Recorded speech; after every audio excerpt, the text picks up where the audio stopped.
Welcome back to the Seaboard Central, everyone, in part 3 in the operating sequence series. This series deals with how train events are sequenced in and out of Gadsden Yard. And today's video is going to be all about train number 484. Now in part number 2, you saw the yard train number Y80 build the train.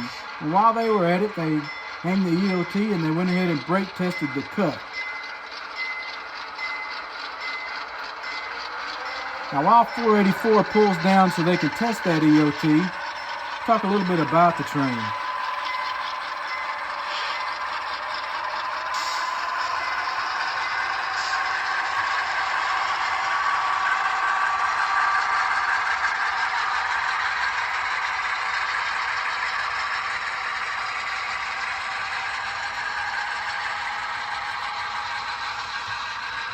.484 is a Gadsden to Macon through freight. It also has cars for Carrollton and Griffin. It can make set outs and pickups at those locations. So this is one of probably the hottest trains on the Seaboard Central, originating here at Gadsden.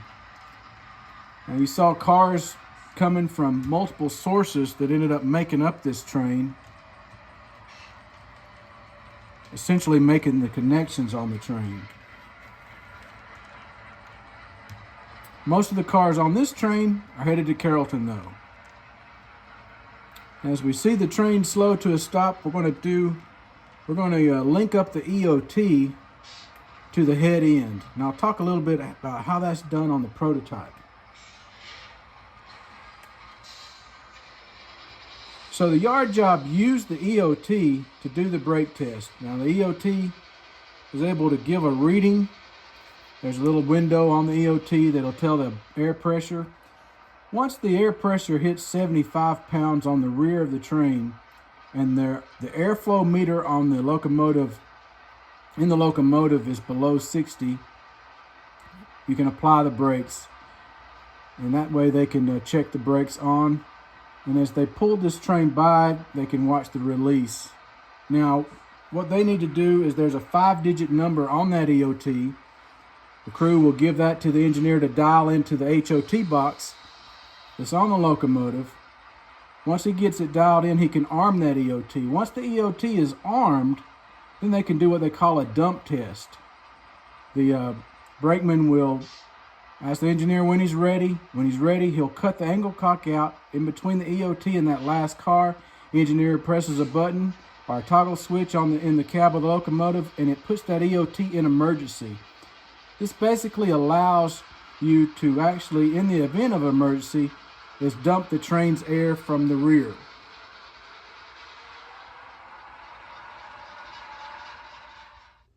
Now looking at the system map, let's talk a little bit more about where train 484 operates. Now here's Gadsden is right here. So it travels all the way to Cedartown, through Carrollton, into Griffin, and then on to Macon, where it'll terminate. The counterpart to 484 is a train 437, which makes the opposite move. Also, it has a Griffin block and a Carrollton block.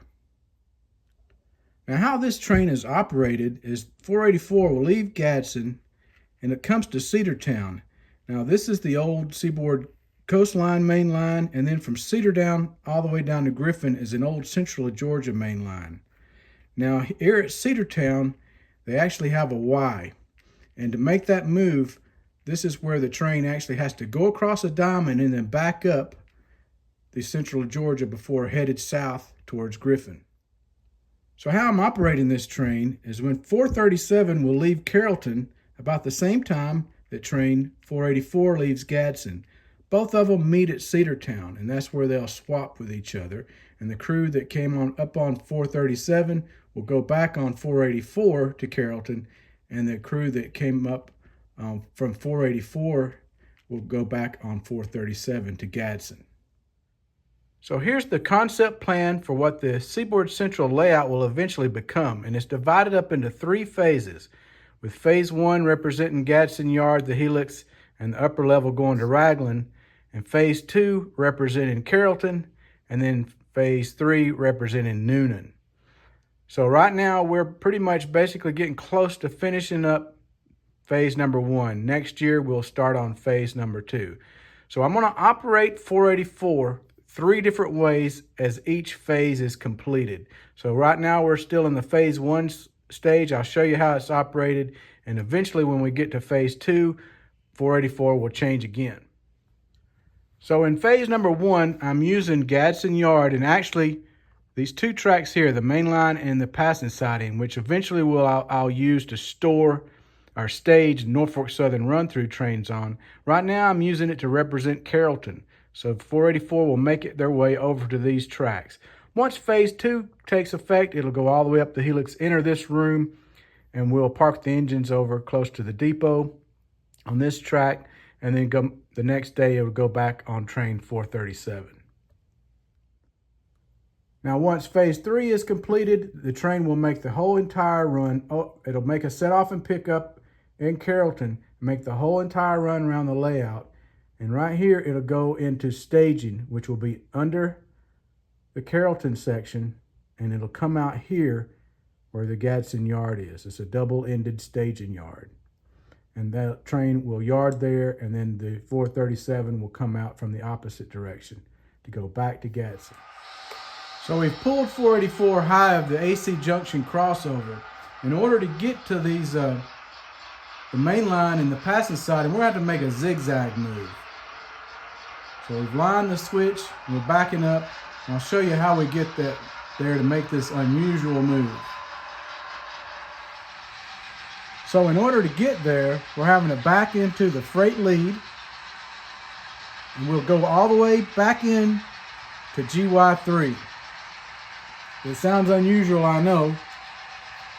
This is how we're going to be able to make this zigzag move to get over to the main line.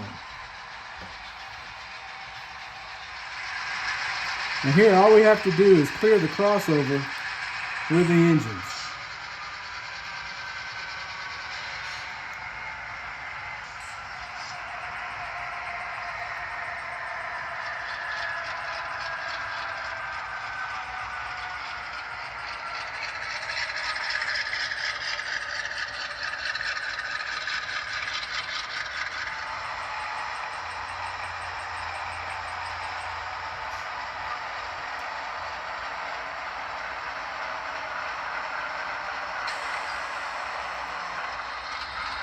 Now with the crossover line for our movement, we can pull the whole entire train through the crossover onto the main line.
Now that we're lined back down the main line, we'll ease back to the crossing. We're going to stop short of this switch right here so we can remove our EOT.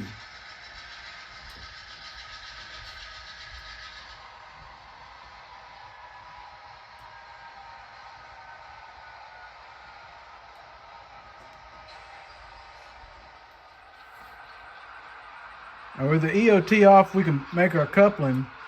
We're going to couple to the cars that are going to end up going back on train 437. which will be later on in the session.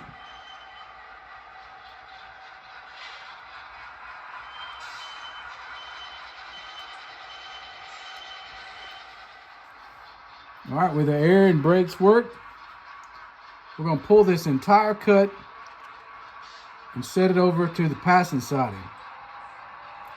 And this is where the engines are going to get a workout. Because now we're holding to about 32 cars. And we're pulling them up the grade on the helix.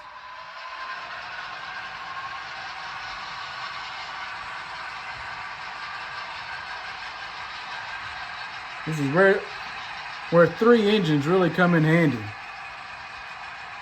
This is almost a 2% grade.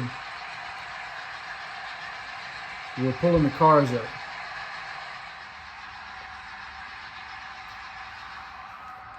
So what we're going to do now is we're going to pull everything by the switch and rehang that EOT. So the same EOT we came in with will go back with us on train 437.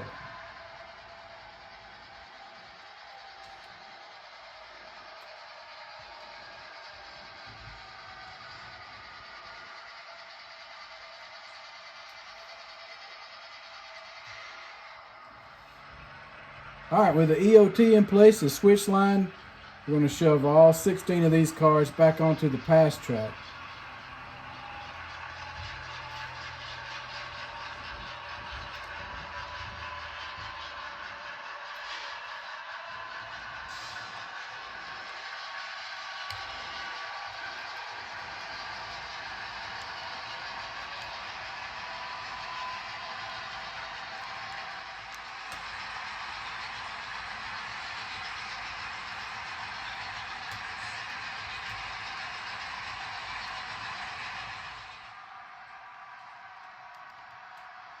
As these cars are around the curve, you can see where the current end of the track is. One of the first things I want to do though is extend it through the wall into the other room. Just extend these 5 tracks right here. That way I can handle more cars. I'm going to make up part of that staging tracks that will go underneath the Carrollton section in phase 2.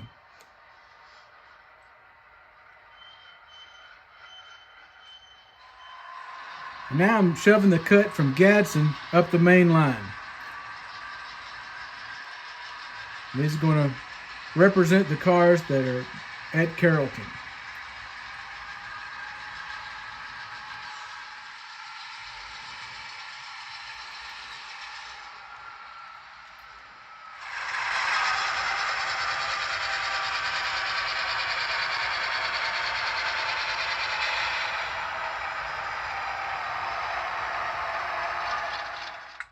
So now that I've got the train shoved off, I'm going to swap the engines out for some engines that will represent train 437 going back to Gadsden.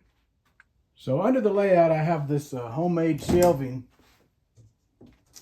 bookshelf that I made. And this is where I can store some engines and some cars that are representing cars that are placed inside Carrollton. So now with 437's power on the layout, I've lined myself into the pass track.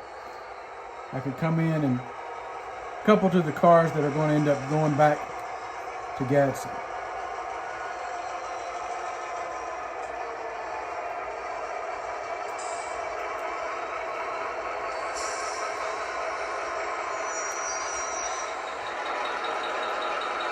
So at this point, I'm just going to stretch the train out and pull it up here on the main line across from the tower. We're going to end the video here. So I hope you've enjoyed this episode of the Seaboard Central. If you have any questions, be sure to leave them in the comments. If you like the video, be sure to give it a like. And until next time, I'm Tim Garland. Thanks for watching the Seaboard Central, and happy model railroading, everyone.